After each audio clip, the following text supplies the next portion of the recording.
Thank you all for joining us today. Familiar faces and one or two new ones, so it's nice to see you.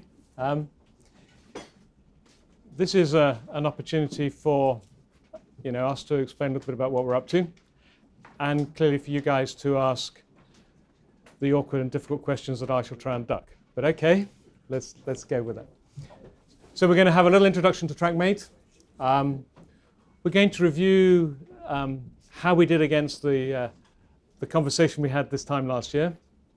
We're going to talk about going forward, and we're not going to present any of the financial highlights, but James is on hand to answer the question. The numbers are in the books when you get to them at the end, so James is on hand to answer any of those.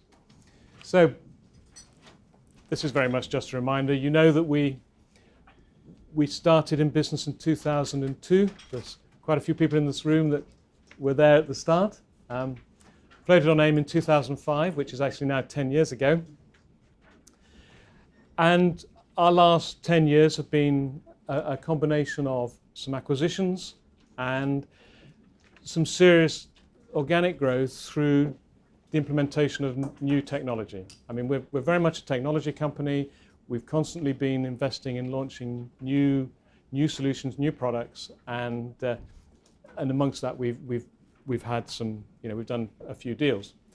I don't want people to come away with the impression that we're an acquisition-driven company, because actually the opportunity growth within our business is so huge without acquisitions. We're only going to do them when we need to, when they're interesting, when they make a lot of financial sense. We now have 193 employees, at least we did at the day of writing that. It may be a couple more by now. And we operate across 4 sites. We've got 3 in the UK. We're in Shaftesbury, which is the original HQ. We're in Coles Hill in Birmingham. And we're in Bodmin, which is where DCS operates from. And we're in the Czech Republic in Prague. Just to remind you, we are actually in a very interesting space. We address a huge market for fleet management solutions. It's growing at something like 16% per year, about 4 million devices in Europe today, opportunity to double over the next few years. The insurance space, every vehicle in Europe, I think about 300 million of those in Europe and more in America and so on. And so the opportunity for insurance growth is huge. I don't think anybody is sure about the rate of implementation of insurance, but clearly it's meaningful and it's going to be a very interesting space. And because of our special history in terms of being automotive guys, there's lots of opportunity in helping people manage their vehicle. Fleet management and insurance is a lot around managing how people behave. In terms of our automotive stuff, it's more around how we help our customers manage their vehicle. So we are actually in a very good space, and that's the competitors. We still have, it's consolidating, but it's still a fragmented space. There's still a lot of small suppliers, and even the biggest in Europe, only have about a 10% market share. TomTom and Masternaut. We're currently at about 120,000. We announced 127,000 this morning. And we have significant competitors in our commercial vehicle space and insurance space in Microlise and Cortex. And they're about the same size as us overall. So we're not the biggest, but we're catching up. And the biggest doesn't have a dominant market position. So lots of opportunity for concentration of supply chain. We've been playing a part in that. We've done a couple of acquisitions, and we would expect to participate in that going forward. We think our differentiation in terms of where we address the market is that we have very good key account relationships. We're very good with big customers. We're very good at doing that extra bit of engineering effort that makes the big customer appreciate what we do. We have a very strong data team, because the big customers actually want data. They're a lot less interested in the sexy stuff that you do at the front end. They just want really high quality data that helps them manage their business. And we have a very high qualified, extensive team of automotive engineers, and that differentiates us from most of our competitors too. A lot of our competitors have built their base from direct selling, which is pretty much, what we do. Cortex in particular have done it very much through telephone selling and internet selling, which is something that we haven't done to this point. This time last year, I was telling you that our number one strategy is to get more devices reporting to our servers. We want to own the IP of what we do, and we want to build intelligence from all the data we have. And those were the key elements of our strategy. Happy to do bespoke engineering because that's what we're very good at and ties the customer in. And we're also happy to sell products and services that are subsets of what we do to other people. We're not proud, we'll sell our stuff to our competitors. But it's not our number one strategy, but if we can make money at it and we can be successful at it, then we would. And we would continue to seek complementary acquisitions. So this is what I said to you this time last year. So how have we done against that? Well, I think by most measures we've done pretty well. We've increased the number of devices reporting over the 12 months very, very considerably, as you can see. The recurring revenues have grown correspondingly. And we've continued to develop unique products for customers. I mean, we talked this morning about a T10 Bluetooth low energy device. It's a very small, compact device. We got funded development from 2 customers to develop this product, and it's now on sale in 2 continents. So that's the sort of thing we like to do, get paid to develop stuff that we own and build new product. We talked about building intelligence from our data. I think I said last time that we had figured out how to analyze the waveform, the electrical signal from a vehicle when it's cranking, when it's starting.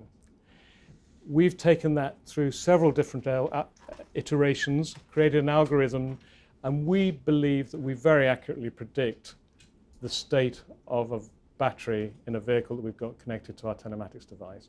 And so we can give an element of prognostics to a failure before it happens, and an explanation of a failure perhaps as it's happening. And I don't know if any of you have seen it, but Green Flag have something called Alert Me, which is based on this proposition. It will extend into lots of other things, but it's based on that proposition. So, our scientists have done all the clever maths around our automotive engineers explaining how cars work. And so it's a combination that has worked and will work in this situation. First notification of loss. Insurance companies are very keen to get in touch with their customers when the customer's had an accident. Partly because they want to look after the customer if they think it's a bad one. And also because actually they make significant savings in the administration of a claim if they can handle the claim through their process rather than letting a third-party process manage the claim. So first notification of loss is using all the data that we can derive from our devices, whether that's accelerometer data, whether it's CAN bus data, whether it's positioning data, so that we, with increasing confidence, can say, that event's an accident, this one's not. And if Matt was here, which he is, and giving this presentation, he would show you 50 different diagrams of waveforms and frequencies. And so we've got really clever at differentiate between speed bumps from cattle grids, from all sorts of stuff. And this is really valuable to our customers. And so we're investing and have been very successful in making this work. But it does mean that we've been focusing our data scientists on improving our core propositions. That is actually the focus for the last 12 months, and actually currently still is. Could you, at the very end of the last slide, what's 6 degrees of freedom? Well, you see, if you have a gyro, you start to get, not only, the accelerometer gives you up, down, left and right, forwards and backwards.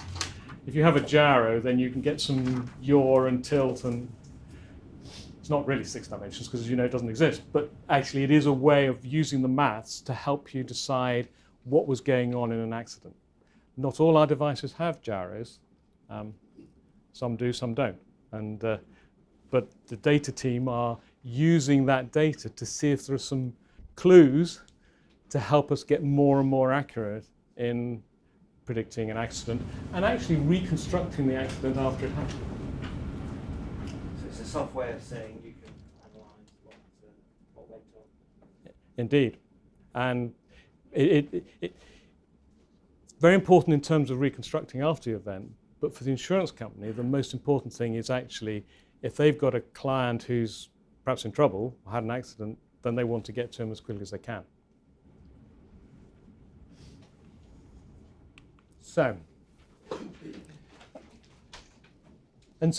basically we've created a workbench that enables us to use this data, and you can see we've got some frequency stuff. I mean, you don't need to look at it too carefully, but the point is that everything we're doing now is increasingly app-based and mobile data friendly, so that we can, the driver can capture other data. You can take photographs, you can photocopy, picture somebody's other insurance policy. It's around helping our customers manage their insurance proposition.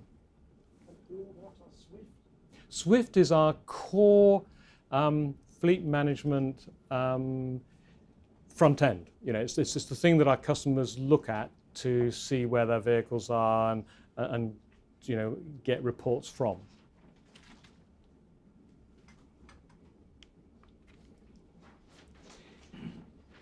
Scaling is always a challenge for businesses. This software that worked for 20,000 vehicles didn't automatically work when we went to 50, and same again as we went to 100,000. And so scaling is a constant challenge. And we recognize that, if we're going to be really successful, we probably have to do things differently going forward than we have done to this point in time. And so we have a team that's focusing on, we call it million car, but actually it could be 5 million cars, but it's to do it differently so that it's much slicker, it scales, and it's the solution. If we get into difficult technical questions, I'll turn to Sean. But basically, the solution resides around breaking it up into lots of small blocks, so that we can make individual blocks of the solution scale as they get under duress.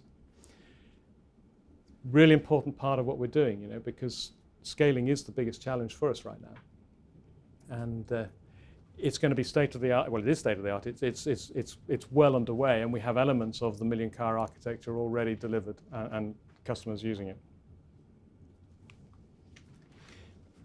In our strategy, we talked about acquisitions. We've done one since we last met. This is a camera. Sorry, I just had a question Sorry. on that scaling. Yes. As you say, that there's further development required to get you to where you want to be. Continues. Do you have a budget for how much you think that's going to cost?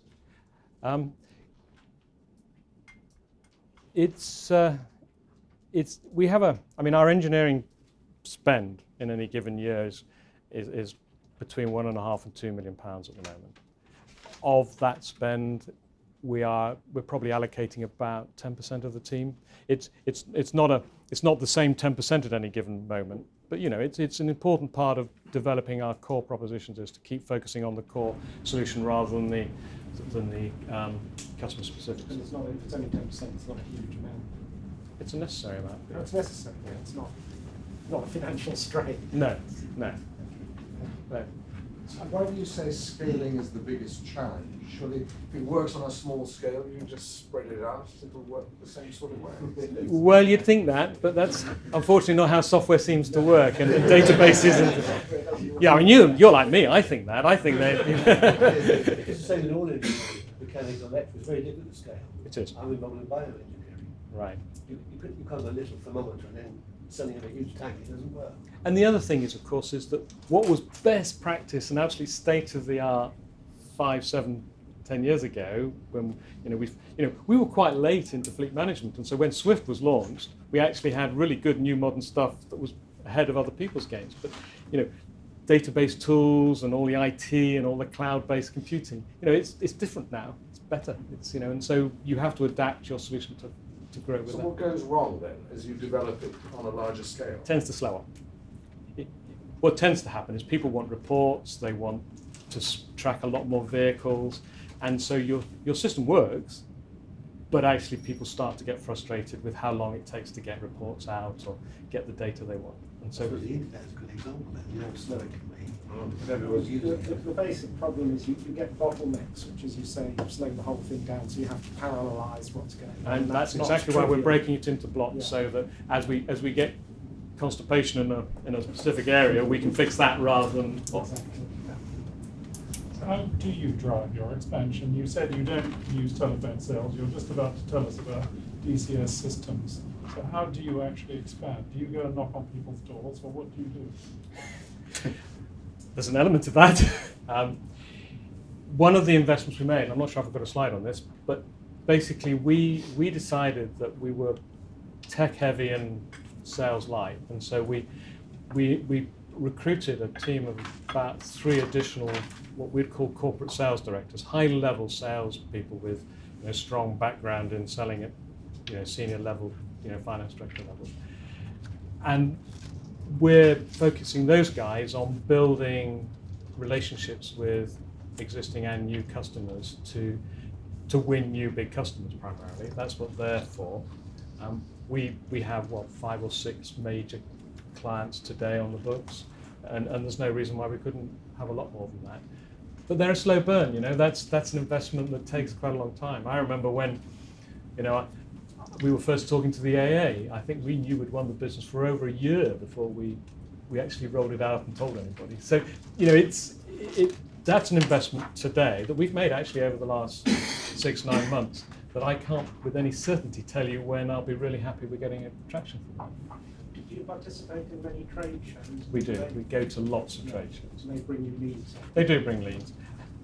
And I have to say, one of the big things that's happened that we've noticed in the last couple of years is that we go to trade shows and people actually know who we are now. I think 2 or 3 years ago we went there and we always having to explain who we were. And so I think we're actually starting to get on tenders and things without having to do the cold calling. So I think there has been a big change over the last couple of years in that. Do you have a timeline on the new architecture being in place? Because we're doing it in blocks, it's continuous. We've done several of the blocks. What we hope is 18 months from now it'll be completely done, soup to nuts. But the ones that we don't need to do first, we're doing last. Well, everyone else is asking, so I ask something. Carry on. Back to competitive environment. Yes. You said there's a history of fragmentation, perhaps, Yeah. opportunity for consolidation. That means other people may be thinking you hostile people. Who knows? That's at any time. Could happen at any time. Yeah. Would you like that? Yeah, I'm loyal to you, but No. I mean, we're a public company, so theoretically we're in our final state, aren't we? We've not got venture capitalists having every board meeting asking us if we're going to find an exit, and so we don't talk about it at all. We're completely focused on driving the business forward for the long term, medium term, and doing all those things. But I'm sure you're right. I'm sure somebody's saying, well, they're actually doing quite well. I wonder if we can't have some of that. But I think it's worth noting that the board owns about 40% of the shares, so you kind of have a say in what yeah, I think we'd get the final vote. But we do recognise that actually we have to represent all the shareholders' Oh, yeah. interests too. Yeah, it's, no, I regard that as a good thing. Yeah. So, Can I just ask one last question on this sort of rollout development, as you say, increasing capacity, etc. You talk about it as a challenge. What are the risks of you getting that wrong? It sounds like you're minimising that because it's been done blocks. But is it like switching something off one day and switching on the new one the next? no, it never has been. As we're on Swift 6 today, and goodness knows Swift 7's around the corner, and we've never been able to say to all our customers, you're on Swift 5, you're going to be on Swift 6 tomorrow. It's a sort of process of persuasion. I mean, we did turn Swift 4 off about 2 years ago, I think, but it takes time to do that. The risk, I think, is really, it's all around execution for us. I think we've got a really sound strategy. So how well can we execute what we decided to do? And the reason why we keep hiring the best people we know how to find, and Sean comes from a fantastic background that he can explain for himself later. But we could persuade him to come, which is great. But that's what we're going to do. We're just going to keep finding the best people we can, and then hopefully, all the shareholders will benefit from that excellence. You mentioned how fragmented the market is. Even though you say you're late into telephone selling, etc. Trade shows are great. You must have competition in droves at each of these points. I mean, Porties could be ringing the day before your guy rings. So what is it that they're choosing you over, because we are growing, obviously? What are your key points you try to get across for them to go to you? The truth is our technology really works. I mean, and whenever we None go... of them are going to say, our technology doesn't work, give us a try. Well, no, but then we go to trial, don't we? No customer, rarely does a customer trial one telematics supplier. I wish they did if it was us, but and we tend to go through a process. We end up often in final RFPs and all this other stuff. And frankly, we usually end up with the same culprits in the final three. There are three of us that nearly always end up in the last three of the big tenders. Which are? Well, they're Masternaut, they're usually in there with us. TomTom sometimes, or TRAK sometimes, for the big tenders. Always useful to know. But what message is getting across each time, you feel, when they have the trial? Is there something that they say, yes, we're going to go with you because? We tend not to overpromise. If the customer's worried about some part of the technical solution, we will always be as honest as we know how to be, because people's expectations of telematics are usually much higher than, out of ignorance quite often our customers don't really understand what can be done with telematics and what can't be. And so by being completely straight up front in that early phase of customer engineering, and we have a very strong application engineering, so we have salesmen who probably promise the world, but we make sure that they get an application engineer that goes with them who keeps it grounded as to what exactly the customer solution is supposed to be, what the customer actually wants, and that we deliver it, so that expectations are not disappointed. So I think we're very good at that. I actually think our hardware is better than anybody else's. It's just a fact. It's smaller, it performs better, it works better. We make it ourselves, so actually inherently it's a bit cheaper for us, not for the customer. And so we start from a really great place there. We have the automotive expertise. Very few people understand cars the way we do, and that's increasingly important because actually we use the data off the car to drive so many different parts of our solution. The data off the car we can use. The rev range that you're using in your car today will tell us a bit about your driving style and your attitude when you leave here today. And we then can tell somebody, your insurance company perhaps, or your fleet manager, whether you're having a good day and whether actually we should perhaps send you on a speed awareness course or whatever. But we can pick all this stuff up from the CAN bus as well. And so the extra data we get, the richer data we have, and the scientists that are turning data into value, I think are, lots of people tell you they have it. Few people do it as well as we do. So I suspect the sales guys are crucial in the role of delivering the message. And you mentioned you'd taken on 3 more, I think, Yes. recently. Do you go for guys that have already got experience in the sector, or do you go for guys that you just find are very good, hopefully, at selling, and you then train them up into the way you sell? Do you know, not one of them has come from a telematics background. In fact, none of our 5, we've effectively got 5 corporate sales directors, if you exclude me, and none of them come from a telematics background. It's interesting. So we come to DCS. We said 12 months ago that we would continue to look at acquisitions. We're not rushing to do them. But we found in this company, it's a very profitable, successful company. This is a good business, and it had three business units. The most interesting to us was this one called Roadhawk, and Roadhawk is basically forward-facing cameras and other camera systems for fleet operators to be able to understand if events have happened and how they were caused and what the outcomes were. And so we have common customers.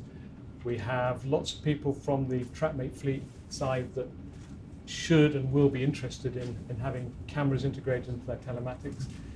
And we have a strategy to make that integration much deeper. And I think one of the powers of Trakm8's investment in resource, human resource, and the teams that we've built at a senior level is that when we were buying DCS, we were able to say to ourselves that we had a very senior director who had the bandwidth and the interest and the enthusiasm to go and run that and make sure that it was looked after and went well. Because the vendor at that time wanted to go and sit on the beach. Well, why not? So, but we had the resource to be able to take that on. And so we clearly have a product strategy, and we'll talk about that a bit more, to integrate cameras much more deeply into our fleet management and our insurance solutions. And that's both a hardware and it's a software strategy. But I think you would argue that was a result against our strategic objectives a year ago. We have grown our resources. Our headcount is up 25%, and we've continued to invest in CapEx. We have a really nice manufacturing facility in Coles Hill. We've purchased 2 new surface mount lines over the last 15 months. We have the capacity in-house to do something like 500,000 devices a year, based on the current shift patterns and the product mix.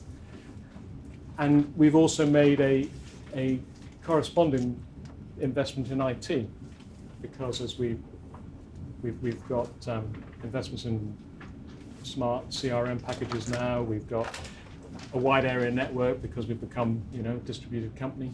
So we continue to invest in this company.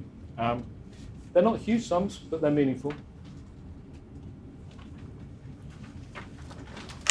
The truth is, there are a couple of things that we didn't do as well as we'd like. We've got to admit to that, and so they, if you like, represent opportunities for improvement. One is that I think we indicated, and it's still an intention of ours, that we would take the data we have and see if the data itself had value to others as data. And we've done a bit of investigation on that, but we haven't taken that nearly as far forward as we'd like. And that's entirely due to the fact that we've been so focused on improving our core propositions, developing, the data sets for our existing clients. So we could have done that better. And I talked about scaling. Scaling is difficult for the product, but actually it's quite difficult for some of our support functions. If you go from installing, 5,000 to 10,000 units a year to installing 5,000 to 10,000 units a month, as we just have over the last 12 months, then actually lots of things creak, from the people who run your installation team to the people who answer the phone on the sales desk. And we've had a massive expansion of all the resource and the IT to support that in Coles Hill. And so I think we could have done better, but it was a very hard thing to do well. And hopefully we're getting on top of all that now. Can I just ask a quick question? There was a comment earlier regarding your sales guys are quite critical. But from my understanding, big data and data science and mathematical algorithms to come up with all of these measures that you have, that's quite a very, very niche skill set. What happens what's your retention plan with these guys? What happens if they leave? Are you able to keep those models? And you say you're constantly improving them. How are you going to maintain that improvement if 2 or 3 decide to go? Especially when you've got loads of the biggest startups in Old Street and Shoreditch trying to snap up people that you have. Well, how will you keep them? You're stood alongside the cleverest man in the room, probably, and he's in charge of our data scientists.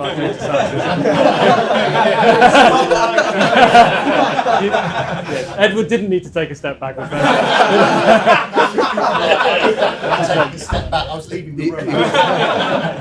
So You've just lost him. So the truth is that we actually have 5 data scientists.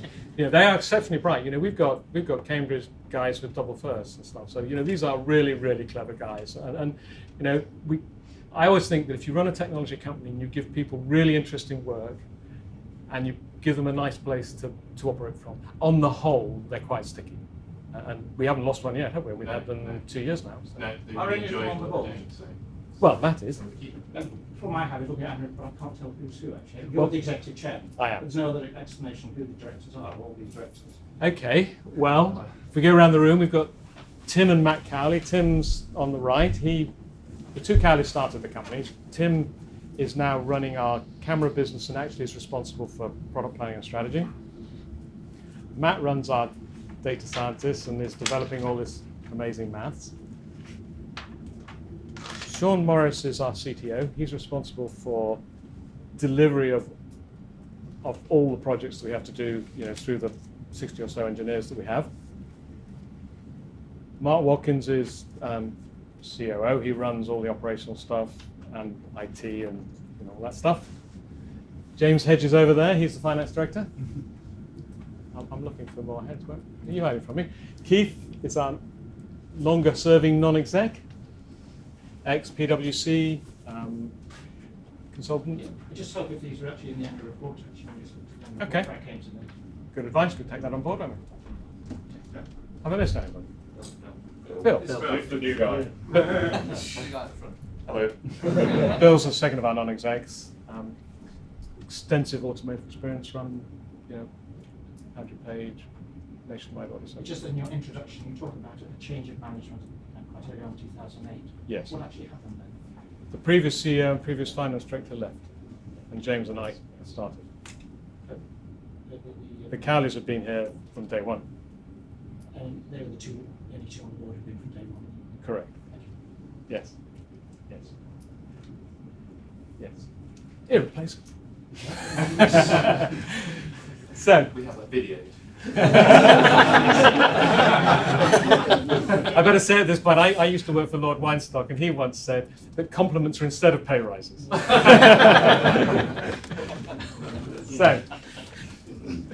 So here we go. In truth, we think very much we're in execution phase. That we're working on a strategy that seems to be working. We do want to drive more and more devices reporting to our servers, get the recurring revenues up, very predictable income. We like, if we can cover our costs with the checks that come in on the first of the month, and that makes us really happy. We continue to believe that owning the IP is good for us. And that comes back from our background where in the past, where we've sold stuff to other people and we've always got the blame when the system's gone wrong. If we've sold them hardware, the customer would always say, oh, my system's not working, it's your hardware. And almost never was it our hardware, it was the network or their software or something. So owning all the IP means that if we have a problem, I just go to Sean and say, well, have I got a problem? And so as a strategy, it's important to us. The big change in terms of our data and what we're going to do with data is use video to help us improve so much of our offering to our customers in terms of insurance and fleet management. We had lots of ideas before we bought DCS, and we now have some of the tools to enable us to do that. And Tim is very much driving that. Sorry, John, how much time are you able to record video footage outside the vehicle? So if you then have a crash, have you actually got the footage leading up to it? Well, how do you feel in terms of the volume of data? Well, it's on a loop. Right. And that loop is configurable, but what's the max and min? It depends. It's sort of configurable on how much memory you put in, but you can put 256 gigabytes in, so you can record hours, a few hours worth. So you can do masses of it leading up, masses, and then so masses. it's really not a restriction in terms of being able to get the lead up and a bit afterwards and everything else. No, we can pick and choose, really how much data we want to store. Memory is cheap. I mean, obviously, and then you store that locally. You don't ship it up to the servers. Only if there's an accident or something relevant. Not yet, but that is the plan. That's the future. That's the direction of travel. So, but at the moment, it gets stored on an SD card and it gets downloaded onto a desktop, and then it's reviewed and stored on the desktop. We like designing bespoke stuff. Sorry, John, but you could actually, in the event of an accident and the triggering of an accident, you could automatically send the data straight up. Once it's on the telematics device, yes. On the telematics. Currently it's not. Yeah. No, understood. There's a soft connection. Well, there's a sort of a limited connection where currently a triggering event on the camera device, which has an accelerometer, is relayed through to the fleet management solution, where there's a connection to the telematics that says, got an alert. Yeah. But that's the limit of the integration today. But in due course, you could actually collect the data and then send it off to the insurance company as absolutely brilliant sort of evidential track record and straight work through. We've got one customer that the insurance company pretty much paid for the camera installation because this company was having so many little bumps and was finding it very hard to portion blame on all these little bumps that actually as soon as they started fitting cameras, miraculously these little bumps were stopped.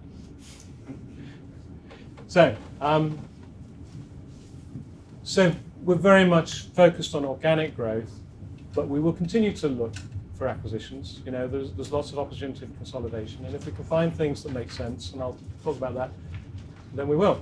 So our very consistent strategy that evolves modestly over time as we identify opportunities. So, talked about this. We think the next 12 to 24 months is going to be very much around embedding video technology in our solutions, developing our core solutions, and we're going to talk about Trakm8 Connected Care. I mean, obviously that's a play on words. Connected car is everybody's hot subject, and everybody wants to have something that feels like a connected car strategy. Our customers do, we need one. And so we've trademarked a brand to go to market with, and Sean is going to give you all a demo of that in a minute. And clearly there are opportunities to expand geographically, and we need to take those. We'll continue to look for acquisitions. So, this is a little bit of video that shows that this is actually a 4-camera system. So this has got cameras around, looking in different directions and around the sides, and it basically, each device has a positioning in it, so we know where it is. And so this is a typical dashboard from a perimeter camera system that would go on a truck or a bus. Should we move on to the next one? Well, I have to click it, do I? All right. Okay. Now this is an interesting one. This is one of the very first bits of video that went viral. And it's one of the things that actually got DCS some attention early on. And what you need to watch out for is a car overtaking in a minute, a Golf, and you just watch what happens. It's taking a bit longer than I thought. No, that's not the one, is it? There's another one. There it goes. There's the Golf. Now watch this.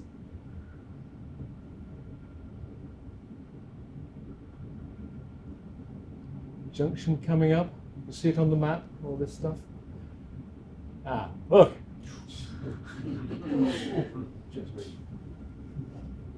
That led to the prosecution of the person in the Golf and the Mercedes, and actually 20 other people. There was a gang that had been doing this cash for crash in this part of the world.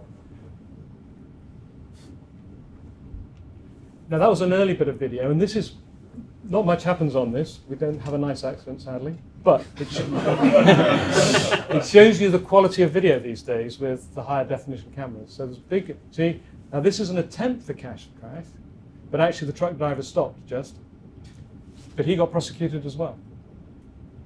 So that, from somebody who's implementing cameras on their fleets, the truck driver would have got the blame for both those if there had been accidents, inevitably. But by having a camera on board, he was able to avoid that.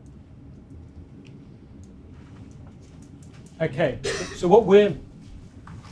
our strategy, because this is a strategy session, is to take video data and enhance all our algorithms so that we risk score for insurance, we can start to bring driver behavior stuff with some more data sets. We can monitor lane detection, how close to the vehicle and head we are. We can put a camera facing the driver and sense, is he snoozing? Is he on his mobile phone? And these things. All this will be important data for our customers. And now that 4G is almost with us, and we can have telematics devices with 4G modems on board, having the data real-time streamed so that we can do the maths, and potentially we can then give our customers the real video data if they want it, is going to be a big step forward for us in this area. I was just interested there, you mentioned multi-snoozing. Could you develop this so actually, if the driver starts to snooze, Give them an alert. something happens? Absolutely, yeah, absolutely. And there are companies that do it. Yeah, we won't be unique in this space, but we should be able to do a very good job and do it at a price that's super competitive. And that's what Tim's doing. So, very important part of our strategy that. Coming back to the first slide on strategy, clearly we want to grow our install base. We're going to continue to develop our fleet and insurance propositions. But quite clearly, a big opportunity for us is to extend into vehicle management, proper connected car. And Sean has a little presentation, which Sorry, I have. Before we move on, are you seeing any issues of drivers rebelling against the use of cameras and them being identified? not so much. No, not really. I don't think so. Are we? No. I haven't had any customer not significant. I mean, there are some applications where you need to get proper approvals from I mean, for instance, I think there's a place, is it Wolverhampton or Birmingham, where they've actually got cameras in taxis facing into the back of the taxi. Now, clearly there are all sorts of personal data issues around that, and that needed some sort of special council approval, but I think has been implemented. So, I think, there are, but no, the answer to your question is not really. Where do you see yourself in relation to self-drive cars? They may be quite a long way down the track, but what will you bring to them? I think they are quite a long way away, and I think an awful lot of what we do will go for a long time after self-drive vehicles exist. But I hope we'll play a part of it. We're automotive guys too. What part? I think that we will have systems and software solutions that OEs will use. But it's a long way away. Yeah. Even the day every new car being built is a self-drive car, there'll be, a billion of them on the road that aren't. John. Okay, thanks, John. So as John's mentioned, my name's Sean Morris. 2 seconds of history for us. I've been with Trakm8 now for just under a year. The previous 30 years, believe it or not, I've spent my life working for companies like Honda, BMW, Rover, McLaren, Jaguar, Bentley and Aston Martin. Basically design electronics for vehicles. So a lot of things John talks about in terms of the CAN bus, diagnostics, electronics and cars. I was, if you like, the other side of the fence, designing all that stuff for the cars that you're driving today, probably, one or two. So the reason I say this is to give some credibility to some of the things I'm going to start talking about in terms of diagnostics and what we do, and why we think we're actually quite good at what we do. Because a lot of the principles that we're using in Trakm8 are actually based on exactly the same principles that the likes of Ford and Jaguar are using today.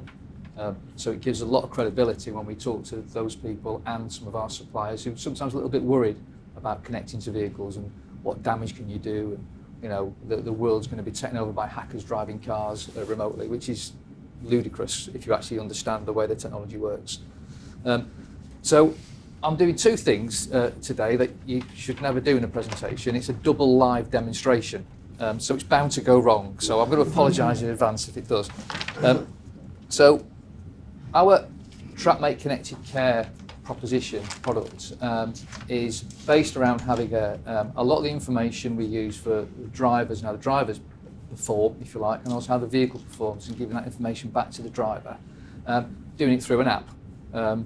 And the app I'm going to show you is a beta version of the app, so it's not completely polished, but it is live. So this app is connected to my vehicle at home. And the other bit of the live demo is we're going to try some mirroring technology that Mark and I were setting up only this morning. So hopefully you can see on that screen what I've got on my phone. So at least one of these things is bound to go wrong in the next few seconds. So you might want to just talk amongst yourselves. So all being well. Come on. Yay. So first step accomplished. So the Wi-Fi will catch up. The first few screens will be a bit slow on there, but it should catch up. I'll take the liberty of logging in rather than going through all that process for you. So the idea of this app, as I say, it combines both what we've learned from some of the fleet management and insurance companies about driver behaviour and using some of Matt's algorithms to give the drivers some real-time scores and information themselves to do with what they want, and also some information on the car. So this is the home screen, and what's this showing you? Well, it's showing you that for my driving over the last 2,500 miles, I've achieved a score of 43%, which is very poor. Now, obviously, that's because I've on purpose driven badly to be able to give you a good demonstration. It's nothing to do with my actual driving or the fact I have a BMW, as John keeps telling me, is the reason. With this, we can do the normal sorts of things. So if I go to the miles, so I'm clicking on the little miles there, this gives me a bit of information about what journeys I've done. So this is historical information about what I've done. So if I go to September, and I look at yesterday, and I'll give you a journey like I did yesterday. It's happening much faster on my phone than it is on the screen. So what you'll see on there on the little map there is the green dot is the start of my journey, and the final red dot down the bottom is the end of my journey. And all the little red dots in the middle are the bits I did wrong on my journey. And if I just try and zoom in on some of those to give you a better idea. So if I click on this one, for example, it will give me a little flag that says harsh acceleration. So at that point in time, I was hitting the throttle a bit hard, on purpose, clearly, on purpose. Leaving the office. That was me leaving. It actually was me leaving the office, Bill. And then there's other things that you can pick on. So over RPM, so that's picking up information directly from the CAN bus, saying that the revs were too high, so I should have changed gear at that point. So there's information that you can learn from this. And what gets quite interesting is not just as some people are enthusiasts about their driving, they can use this actually to improve their driving. But you can also use it for practical uses such as, not just fuel economy, but being safer. So for example, if there's a particular bend that I always come up to when I'm going to work in the morning, I always get an alert here saying, hey Sean, you're braking too hard. That's probably a bit of a clue for me to try and think ahead, and the next time I approach that bend, maybe start backing off a bit before. I'll save a bit of fuel and it'll avoid me running into the back of the car in front.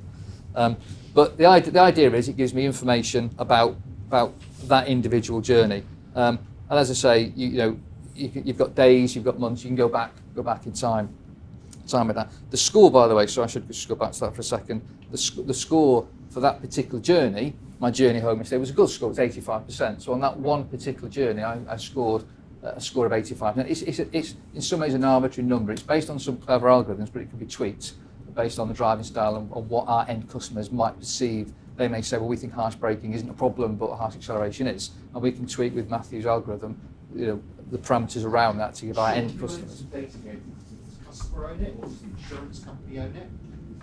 Who owns the data? Ownership of data very much depends on the customer. Clearly, we're trying to own the data wherever we can. But there are some customers that think some of the data they own and would like to own, and depending on how robust we can reject that. So we don't own all the data that we have. We try and own as much as we can. There's some interesting things you get from this. So of a journey of 50 minutes and 33 seconds, the car was idling excessively. So that's not the total idling, but what our algorithm perceives to be more than I should, was a minute and 26, which actually is not bad, which is one of the elements why I get a good score. If that had been 50 minutes of idling and 1 minute of driving, I'd have had a 0% score. Again, all of these things are, but this is normal. To us, this is normal tracking stuff, but we're bringing it to individuals, so individuals can have it, as well as the fleet manager. So we have all the journeys. We also have a thing called Live Dashboard. And the Live Dashboard, so currently that vehicle is parked at my home in Banbury, so it's showing you nothing. But if I was driving the car now, that actual 0% would start at 100, so at the start of the journey it's 100, and then as I drive the vehicle, and the algorithm is applied to that based on how I drive, that in real time on my dashboard, that 100 becomes 0, or somewhere between those 2 points. And as I drive, the longer the journey and the better I drive, I can also affect that score. So in real time, I can manipulate, if you like, my own driving to get a better score. And that's an instant feedback. It gives me the journey distance I've done and how I'm performing right there at that moment in time, not after the fact. So it can be quite useful. The more interesting stuff for me as an engineer, is what we can do with the vehicle, what we can learn from the car itself, and how we can use that to help our customers. So there's some really, really simple things. Like you'll see a little picture of a battery there with the word good next to it. If I click on that, what it actually does is tell me that right now my battery is in a good state of health and a good state of charge. We basically have, and John referred to Green Flag. Green Flag use this now as one of their products that we do for them. And this gives us basically three states, which is your battery's good, no need to worry about it. Your battery's bad, probably worth going and getting a professional to check it. So we don't say, hey, go and buy a new battery. We say, we think there's something wrong. It might not be your battery, it might be alternator, it might be something else. But we identify there's a problem before the customer is actually not able to start their vehicle. And we have a third state, which is an amber state, that says we think your battery inherently is a good battery, but the charge is a bit low. We see a lot of this with students. So students who typically have a car that they use when they're home from university, it's fine during those weeks, and then they go off to university for 3 months at a time, and their battery is pretty poor by the time they get back. They may get it to start first time and think everything's tickety-boo, but if they're only then doing a mile journey each day to their friend's house or their girlfriend or wherever they go each day, very, very soon they're going to be in trouble with that battery, and they'll be calling out Green Flag or the AA or the RSC or whatever it may be.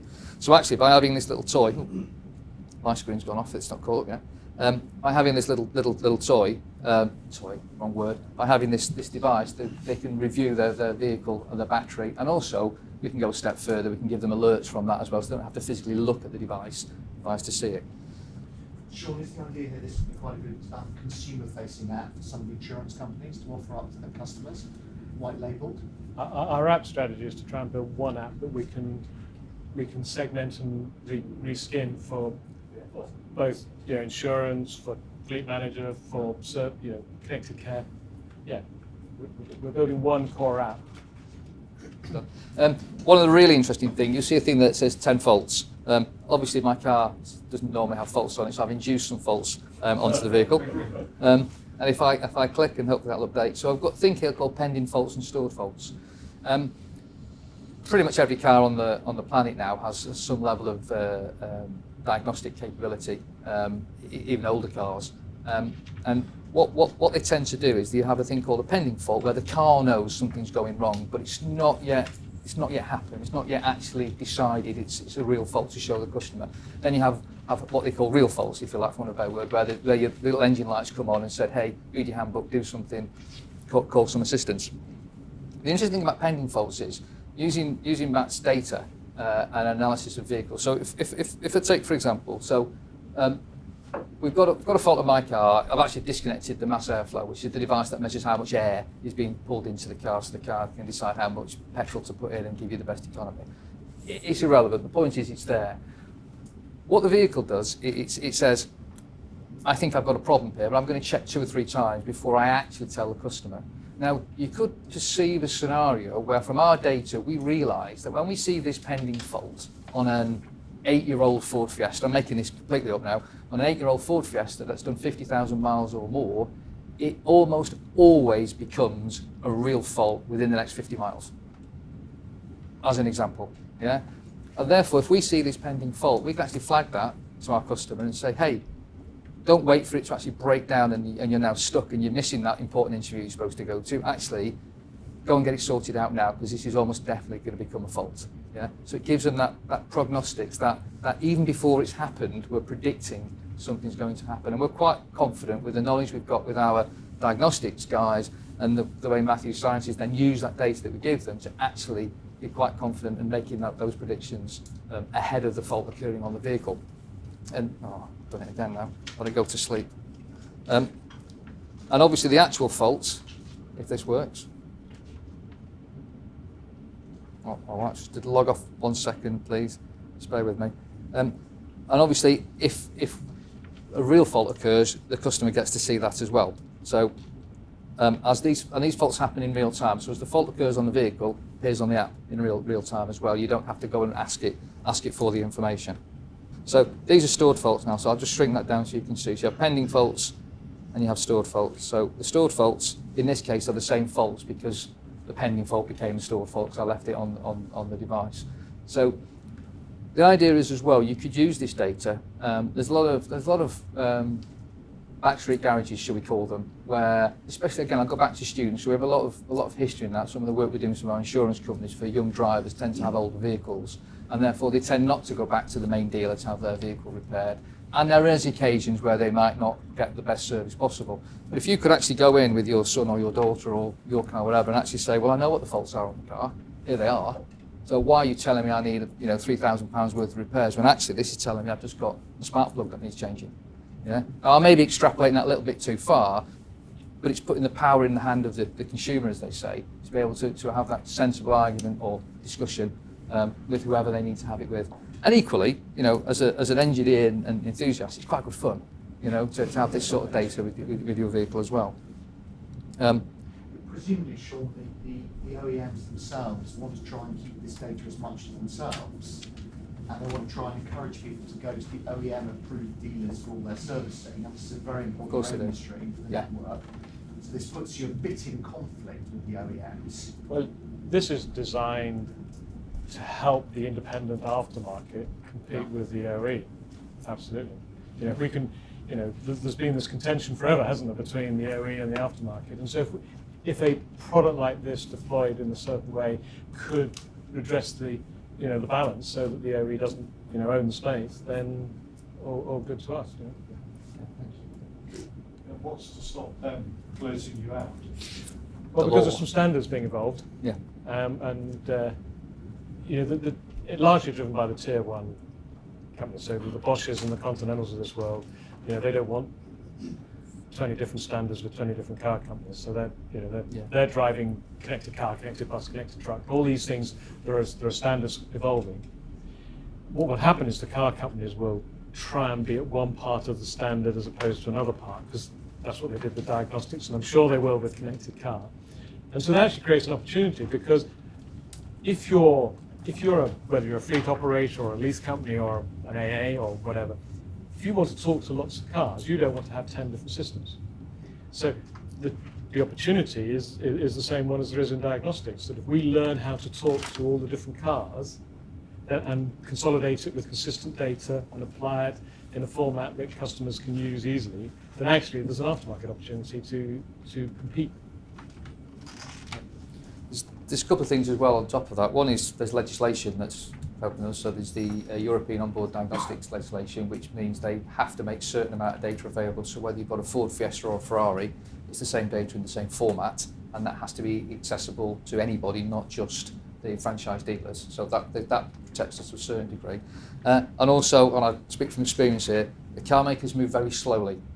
And any changes, if Apple bring out a new phone, within 6 months, Samsung have got a version of it. The difference is, if you drop your phone or you leave it in your jacket pocket when you put it in the washing machine, you don't go back to Apple and say, hey, my phone's not working because I put it through the washing machine. Whereas actually, if you put your car keys in a washing machine, they'll survive. And the car companies, we have a funny relationship with our cars. If you had a television, you left it out in the snow, you wouldn't go back to Sony and complain about it. But we leave our cars out in the snow or the rain or the sun, and we expect all of these extremes to work. As a result of that, it actually takes quite a long time for the car companies to be able to say, I can now release this new thing, whatever it is. So the reality is, as John said, even when there's connected cars are rife around the world, there'll still be 1 billion cars that aren't connected cars. That's our market, and we're 10, 15 years away from that in reality because of the rate at which the car companies move. They're very good. I've done it myself, at putting a demo vehicle on the stand at the Geneva or the Frankfurt Motor Show, and it's 10 years then before you see the Jag F-Type. It was actually 12 years from when Dr. Wrightster stood up and said, Jag, we're going to do this F-Type vehicle. It was 12 years before that car actually hit the market, as a simple example. So I think that helps us. But to the point of the question, even when there is all connected cars, there'll still be people that want to talk to a wide range of them, and there'll be an aftermarket opportunity for companies like ours. Yeah. There may not be a hardware opportunity, but there'll be a software opportunity. I think there's a wider value to society, that what you're telling us is diagnostics. I mean, we show you 3-lane motorways, clear. Yeah. We all know the Blackwall Tunnel in the city of London, single narrow roads. Yes. Lorry breaks down, everyone's through. Yeah, exactly. So that'd be brilliant. Yeah, we can pre-warn with those things happening. Well, part of what the big data guys are doing is they've contextualized, they've mapped into small segments the whole of the road network. And so we understand how drivers go round every junction, every corner, and all that helps us decide, if 95% of the drivers go around that junction at sort of 20 miles an hour and quarter of a G, and we find those that are actually doing it at 50 miles an hour and 2G, then actually there's a clue that that driver's probably not doing it the way is optimum for that bit of the road. And so we are, by contextualizing the whole of the network, because we have so many vehicles out there on the network, we can do this, that actually we can use real data to do exactly what you said. Can we predict places where there'll be an accident? Would you see that as a new business line in terms of selling that data to the Department of Transport in terms of road planning, Well, exactly. I'm sure there are opportunities like that. but not something for you at the moment? Well, we haven't done it yet, if that's the question. Yeah. So many opportunities like that. I mean, Okay, and I think the only other significant thing, at least I'm not showing, is if I clicked on that 43%, you'll see it will then run to a little more detailed version of that 43. So this just gives us some statistics. The bubbles that you can't see very well are talking about things like speeding, RPM, braking, and basically the larger the bubble, the worse I've done. Yeah. The idea being it immediately, if you're doing something good, it disappears into the back, and if something's bad, it immediately pops up. So that's over 2,500 miles. But if I look over this week, and I haven't done a lot of miles this week, so I'm much better. I did 2 journeys yesterday. I don't know. Not that much better. In my world, that's better. But you see the bubbles changed according to actually what it is I need to be focusing on for any given journey. Well, that's pretty much the basics of the app and how it works. So it's taking our information on how a driver is performing as a driver, how are they using their vehicle, and also information from the vehicle. When you think about taking the information from the vehicle, actually you can think of a million uses for that data and how you might use it and what for, monetize it. Is there a way that you can link the behaviour of the driver of that app to the actual driver, just the husband and wife sharing the car? Yeah, so one of the things I didn't show, in the top right hand corner there's a little drop-down menu. Now in this case I only have my car on there, but the way the app's designed is I could have my 2 sons and my wife, my daughter's car on here as well, and they could have mine, of course. And you could click in and see, with their permission, but if it's my son, I'm not telling him, I'm just doing it, what he's up to, what he's doing, how he's driving, what his performance is. Yeah, and you can view that, and of course the diagnostics. So when my son's off to university, and he's taking his car with him, he says, "Dad, the car's making a funny noise," I can actually plug in and look at the diagnostics on his car and go, actually, you just need to do X, Y, and Z. Do you know which driver is driving the car? Possibly got multiple drivers. We do have technology. It's not built into this app today, but we do have technology that does that we are developing for another customer. Sorry, Sean, do you mean by that style of driving will give you an indication of these 4 people that drive? No. We can identify who's driving the car. Surely when they without them doing if it. they have a key, when they put the key in, if you had something that indicates whose key it is, who started the car. The one thing most of us never leave home without is this. Yeah. And we know whose is which, and we can identify who's in the driving seat. If husband and wife are both in the car, you can still work out who's actually the driver. As long as you don't want a divorce, yeah. Can you get it to bleep, say you forgot your phone? Actually, yes. Probably we could, Actually, yeah. yes. That'd be useful. That's the cost option, adding the button though. yeah. And if you could find my wife's phone, you've got to win. yeah. Will she answer it though? Sorry. Is it charged? That'll be the question. So, Do you have any goals to sort of move into more of the consumer market? I mean, for example, you're reselling this through Halfords and others, because people can do the self-install, away you go, and isn't that a nice app that people can use? But that's not something which you're addressing at the moment, I don't think. We've got some customers that look and feel like they might be B2C customers, don't we? Yeah. And so clearly that's the easiest place for us to go and find a route to market. Green Flag is obviously a B2C customer, so that's clearly a potentially a strategy. Have we gone and explained to Halfords why they have to have one in every store? Not yet.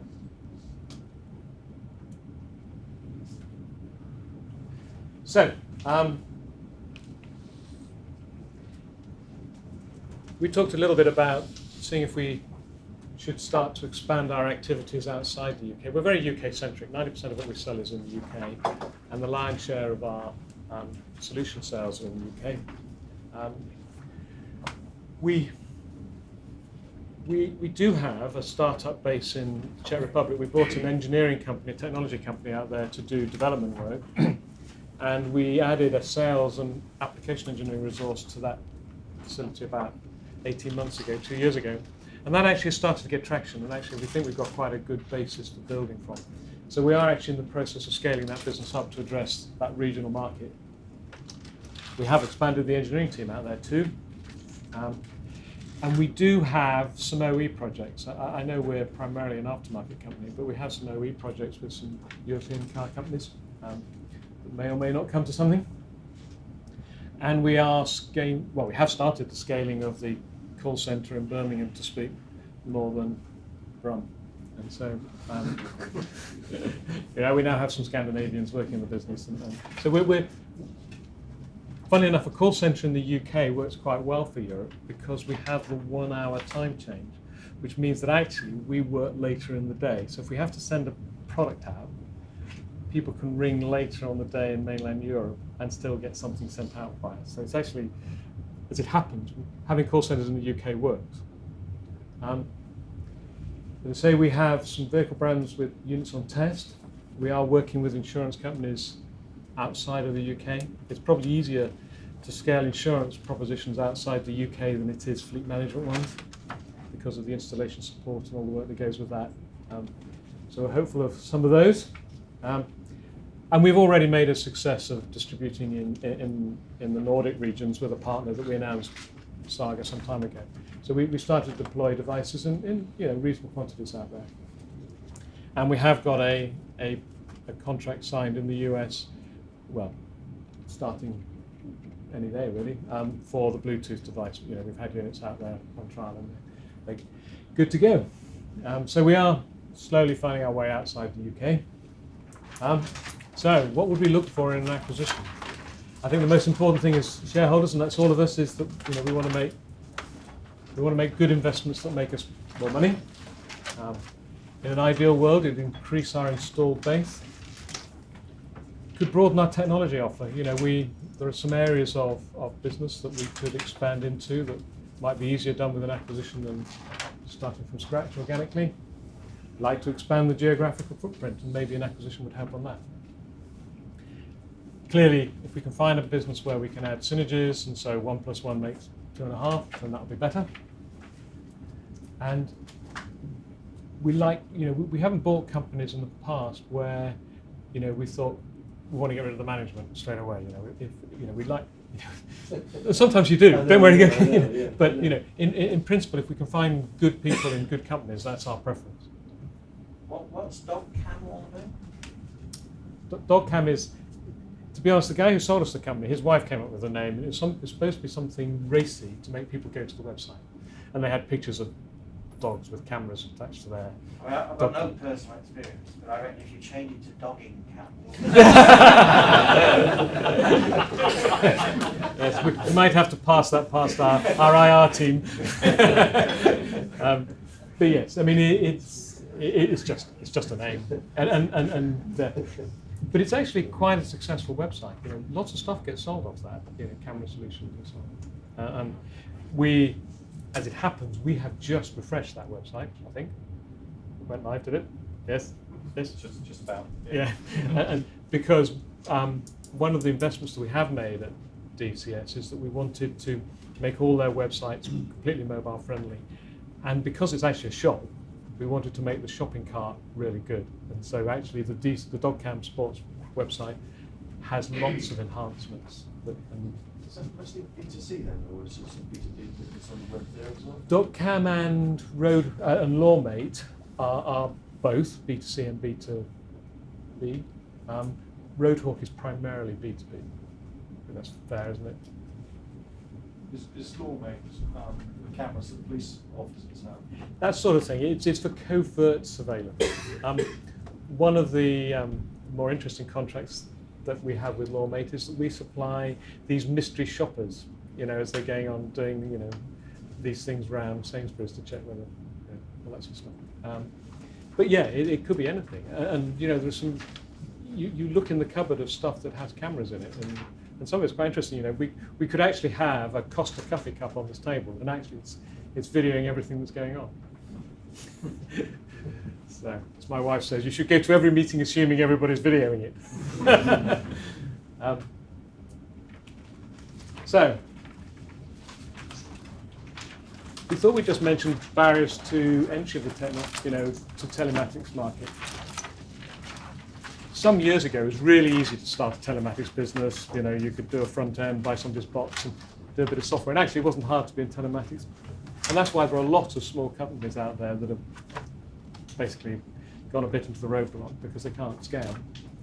So we have a massive investment in engineering technology that we own. We have some good relationships. And in truth, telematics is quite sticky inherently, because if you get into a fleet, very rarely do vehicles get replaced all at once. And so, you know, you put telematics in at the beginning, and then year one he replaces 20% of his fleet, and year two another 20%. And so it's very hard for the fleet operator to know when actually the contract really comes to an end, and when can he say, okay, I've had it with you, Trakm8, I'm going somewhere else. Not that's happened yet, but you know, the thought process behind it makes it quite hard. So inherently, telematic systems are pretty sticky. We clearly have this huge library of data that we'll find a way of using to our benefit more and more. And I think we're relatively unique in the integration of our product offering, right from hardware through database tools, through data aggregation, risk scoring, insurance propositions, fleet management propositions, automated expertise. All this stuff makes us pretty unusual and a pretty integrated solution, which I think is a major barrier to other people getting to where we hope to be, and where perhaps we are already.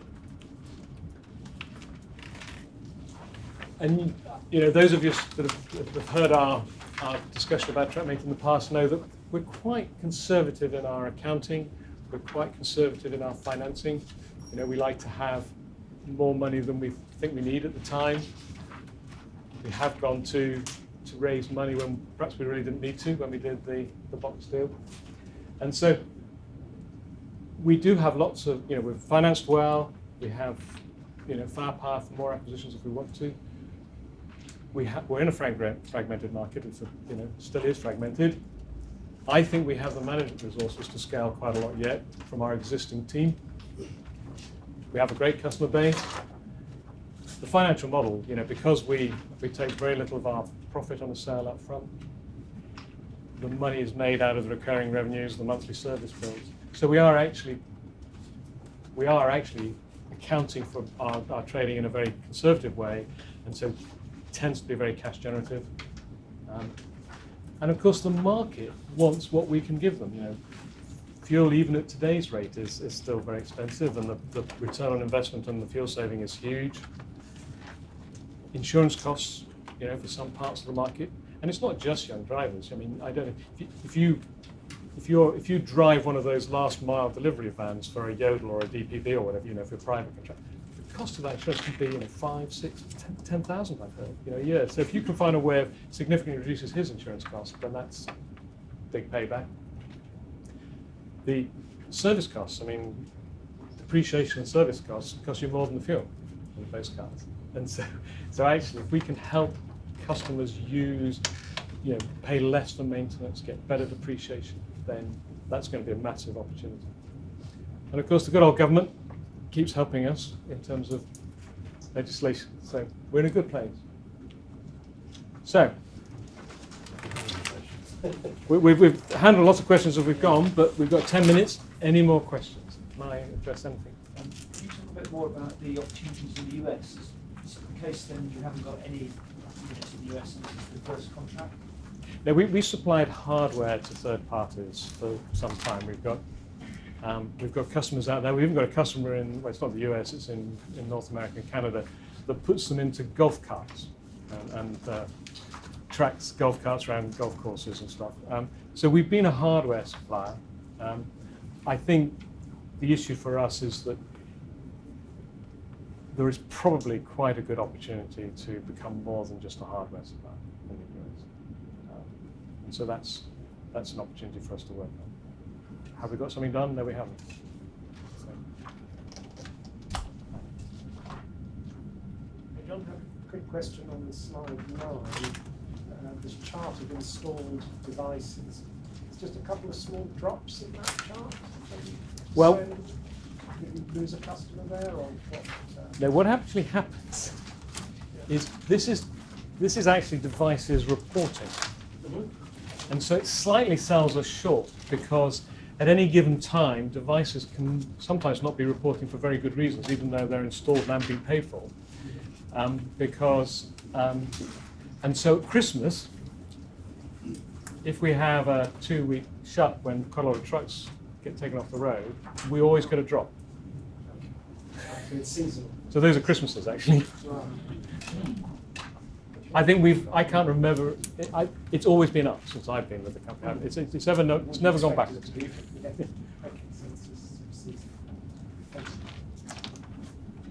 you say about the dividend? You're not paying a dividend at the moment, are you? No. What's your attitude about that?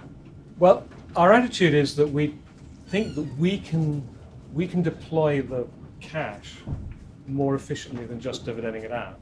And we think we're at a stage where we're growing quite quickly, and lots of opportunity both to grow organically and to do some more stuff in acquisitions. And so it would be a poor use of our funds doing dividends. But that's not a forever statement. I think that's something we'll keep under review. I don't understand at all. It's looking, just got 3 years in TRAK, but what's happened before? Well, when I joined the company, we were about 4.5 million turnover, and actually when I first joined the company, we were about 4.5 million turnover. We're about to declare an £8 million loss, £900,000 loss. But I think James and I would claim that wasn't our fault. Just maybe you say what you actually did to the company to turn it around into this rather interesting growth company. What did you actually do? Well, we did some of the simple stuff. We got our costs to balance our projected revenues.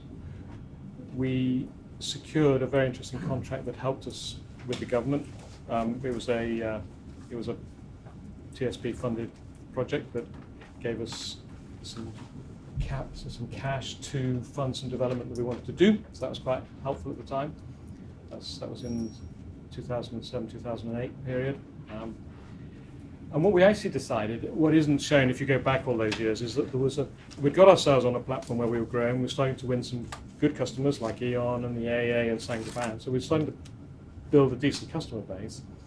But we actually decided that we would consciously deploy more resource into sales and marketing and engineering, and we run roughly at break even 2 years. We had a year where we made £300,000 or £400,000, and then we decided we'd run a break even 2 years. We told everybody we would, and we said it's going to take 18 months probably for this, if you like, the shortfall we'd created by not making any money to be recovered.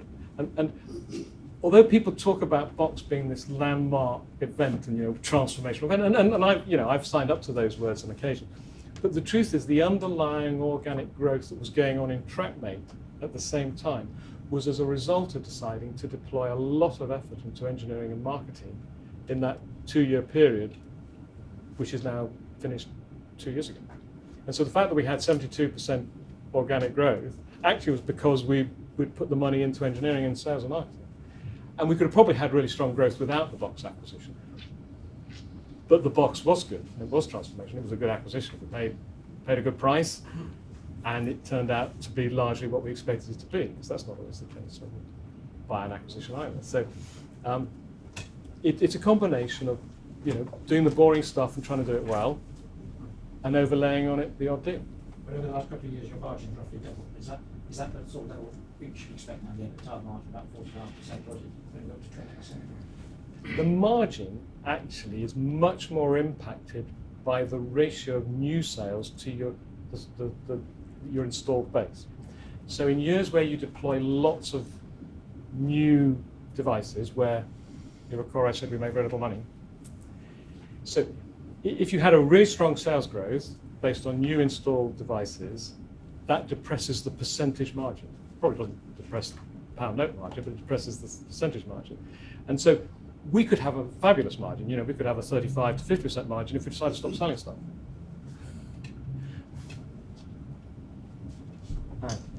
It's quite refreshing to see that you highlighted on slide 15 a couple of weaknesses that we don't have, the monetising big data with customer service. Do you feel you're on top of that then now, or have you got any key hires to make to improve your? We have made some key hires in the scaling side of the customer support, and we've beefed up the team both with human resources and a lot better IT. And we're continuing to invest heavily in the IT aspect of that. The people side is very much dependent on, how the next few months go. But I can't remember the exact numbers, but we've probably added 18 people to that team. It's gone probably from about 12 to about 30 in the last 12 months. So it's been a big human investment as well as the IT one.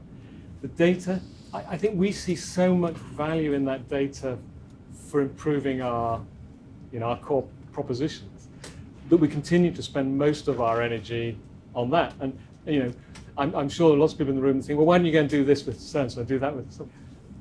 And it's bandwidth, really, And so we will try and get to some of those stuff. And I may well be here this time next year, so we haven't done that as much as I'd have liked myself. But we're working on it. John, do you see, the headcount increasing significantly between here, you gave some numbers for July, I think it was. Significant headcount hiring between now and the end of the year, or are you pretty sort of set now where you are at the end of July with a few here and We've got there? some key holes in engineering we'd still like to fill. We're expanding the Czech sales team, so that'll probably be, we'll scale that team a bit.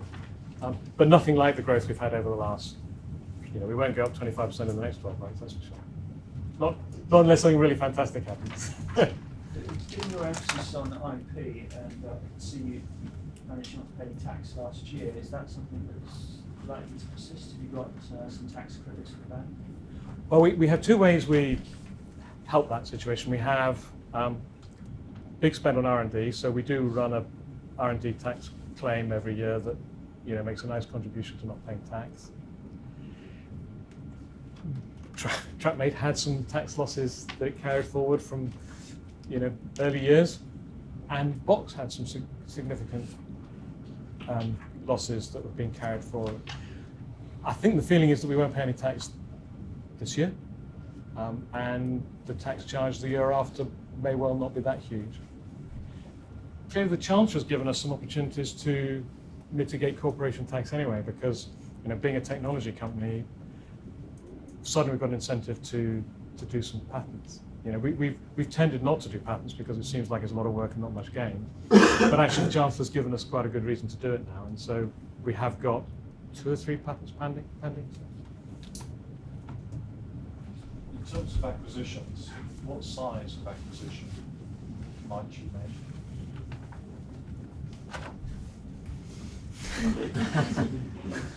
I'm not sure I'm crazy on doing another reverse. That was way too painful and too lengthy and too costly. Because when we did Box, it was hard work, to be honest.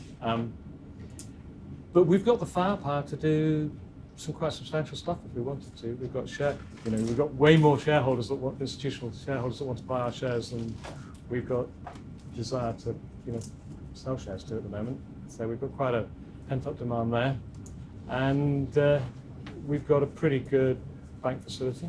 We've got pretty strong cash flows. So yeah, we could tackle something pretty meaty. But I can't answer that question really. Good. We must be jolly nearly at midday. Are we ready? Should we call that it? Okay. Thank you very much, everybody.